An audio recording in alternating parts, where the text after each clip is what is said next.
There's no better way to program your subconscious mind than listening to positive statements over and over. And there's no better way to do that than in a semi-meditative alpha brainwave state. I've created 3 prosperity meditations on hightimelinebooks.com to help you do just that. And for a limited time, you can get all 3 for the price of 2. So take your life to a higher vibe. Check them all out at hightimelinebooks.com. Hey, do you like 3s? Do you like sequential numbers? How about 3-3? I don't have a third one for you, but we do have 3-3 today. Welcome to March 3rd. Thomas Miller here on the Fun Astrology Podcast. Glad you stopped by. Oh, we get to carry the theme from last week into this week, but before we look forward, let's look back for a second.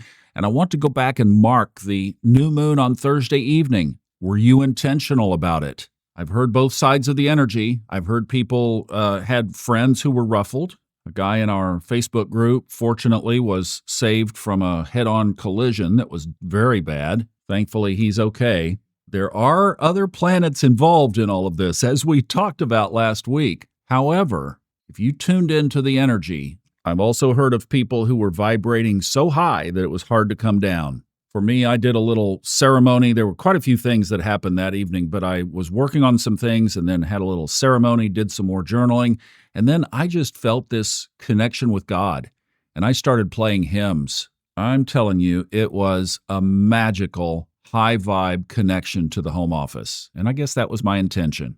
I mentioned that because we're going to carry that theme. Whatever you did around that is what we're going to pick up with and carry the football down the field this week. Because every 2 days, as the moon changes signs, the energy changes. I put great videos up. I put them on both channels, Fun Astrology and Subconscious Mind Mastery. Welcome to new person to the podcast, Tracy Arnold. That's on both podcasts and on both YouTube channels if you'd like to watch it. Fun Astrology and Subconscious Mind Mastery podcast channels. Now, before we run the ball down the field this week, let's check in with Kristin for Lucky Stars. Hey, Kristin. Hi, Thomas and Fun Astrology Podcast. Happy Monday.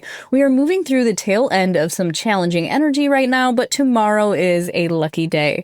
Wednesday, Thursday, and Friday are a little more cautionary, but we move back and have 2 more lucky days for Saturday and Sunday over the weekend.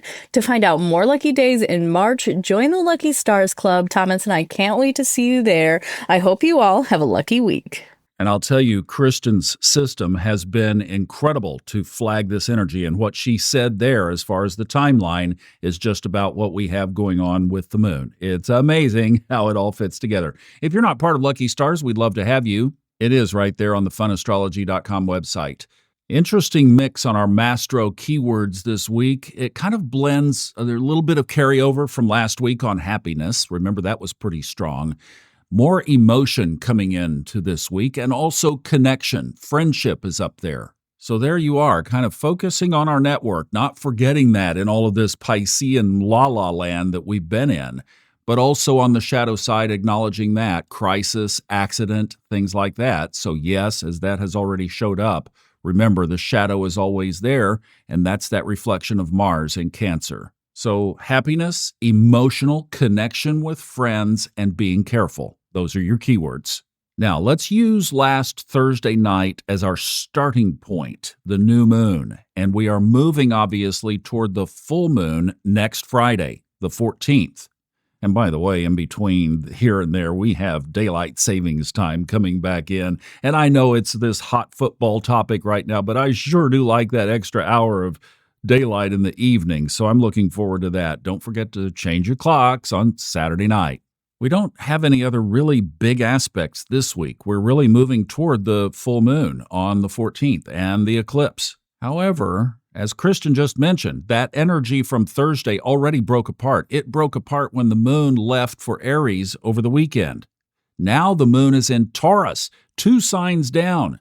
So it's a sextile. That's favorable. But also this morning, Mercury leaves Pisces for Aries. So from our Pisces stack of 6 last week, now we're down to 4. Sun, Saturn, North Node, Neptune. So now we have some Aries buildup in there. Well, that's a really good thing to do because if you created things on Thursday, now the moon is growing. So we want to nurture what we've created.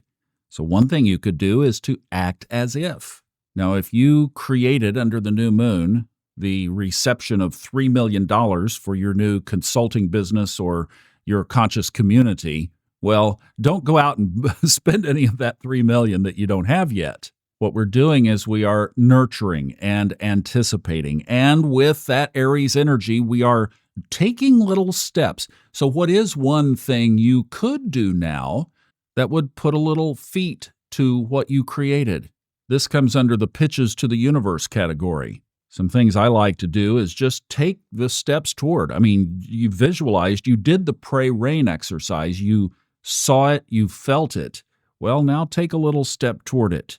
Obviously, I like to create audio recordings. Maybe you create a vision board.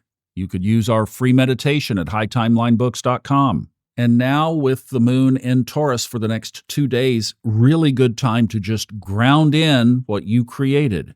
Now, Wednesday morning early, the moon enters Gemini. So hump day is pivot day because the energy will shift to more of a square, tension, challenge kind of energy. Gemini, 2, divided. Gemini rising right here, let me tell you, trying to stay focused. There could be some distractions. Friday, midday, the moon moves into its own sign of Cancer. It goes home. So we have Friday afternoon, all day Saturday, and most of Sunday with the moon in that favorable environment of its own sign of everything that was there on Thursday, the intuition, the perception, the reconnection, the focus on the subconscious. So as you go through the week, give yourself a lot of grace and a lot of ease because at the end of the week and even into next weekend, not only do you get more daylight in the evening, but you also get a chance to re-reconcile because the moon will be in a very favorable trine aspect to what was going on Thursday night. So a lot of people are going to be doing a lot of things this week. There's a broad statement for you. What we're going to do is keep this drumbeat going on focusing on this path that everything ties back to last Thursday. And let's really maximize this incredible energy in the sky. We have great podcasts coming up from Liz Grace tomorrow. She pulled out some very interesting things, not only on Luna, but also on Venus and Mars. You're going to really enjoy what she has to say about Mars. And Elisa as well on Friday talks about Pluto and Mars in both of those don't miss episode. And then Kristin navigates us through that Gemini square midweek on Thursday. And I really appreciate you giving these girls a chance to continue doing these episodes in March. I need the time. There's a lot of shifting going on in my life right now. And I so appreciate, and it has been such a blessing to see them grow, develop, learn, gain a new voice. You know, I could not go back and listen to some of my first episodes on here. Even then, I'd been podcasting for about 5 or 6 years. It takes practice. You got to do this repetitiously. So thank you for allowing me to allow them that space and that opportunity to grow their own style and their own wings and the voices that they will have in this community going forward. I will see you back on Wednesday. We've got a lot of great stuff coming up this week, so let's enjoy this incredible time in history. Never before have we been in this energy. Make the most of it. I love you, and I'll see you back on Wednesday.